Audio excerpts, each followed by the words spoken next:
অন্তর্বর্তী সরকারের দ্বিতীয় অধ্যায়ের প্রথম ও প্রধান কাজ হলো আসন্ন ত্রয়োদশ জাতীয় সংসদ নির্বাচন সুষ্ঠুভাবে শেষ করা, মন্তব্য করেছেন প্রধান উপদেষ্টা ডক্টর মোহাম্মদ ইউনূস।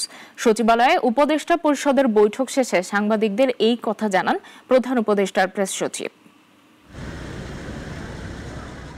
গেল 5 আগস্ট প্রধান উপদেষ্টার জাতির উদ্দেশ্যে দেওয়া ভাষণের পর পুরো দেশ এখন নির্বাচনী ডামাডোলে ব্যস্ত।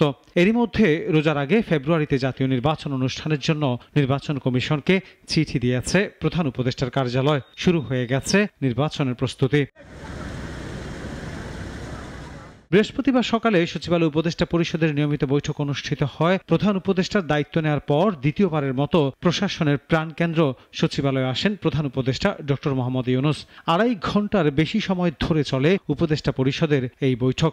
নির্বাচনকে সামনে রেখে নানা দিক নির্দেশনা দেন প্রধান উপদেষ্টা।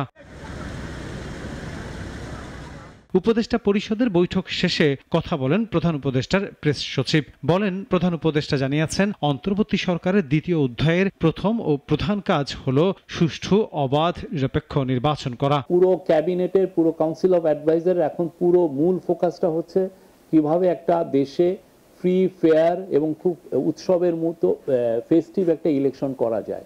এটা হলো আমাদের এখন মেন প্রধান দায়িত্ব। বর্তমান আইন শৃঙ্খলা পরিস্থিতি আগের চেয়ে ভালো হয়েছে উল্লেখ করে প্রেস সচিব বলেন, সুষ্ঠু নির্বাচনের জন্য মাঠ প্রশাসন যাতে সঠিকভাবে কাজ করে সেই ব্যাপারে নির্দেশনা দিয়েছেন প্রধান উপদেষ্টা। কত বেশি সংখ্যক আমরা আনসার, পুলিশ এবং ইভেন মিলিটারি ট্রুপস আমরা কত বেশি নিয়োজিত করতে পারি সেটা খতিয়ে দেখা হচ্ছে। আগে তো আমাদের ছিল যে 8 লক্ষর মতো মানে দেওয়া যাবে, এখন চিন্তা ভাবনা করা হচ্ছে যে আরো বেশি দেওয়া যায় কিনা, আরো 40-50 হাজার অ্যাড করা যায় কিনা। সুষ্ঠু নির্বাচনের জন্য আইন শৃঙ্খলা বাহিনীর সংখ্যা বাড়ানো হবে, সেনাবাহিনীর সদস্য 60,000 থেকে বাড়ানো হবে বলেও জানান প্রধান উপদেষ্টার প্রেস সচিব।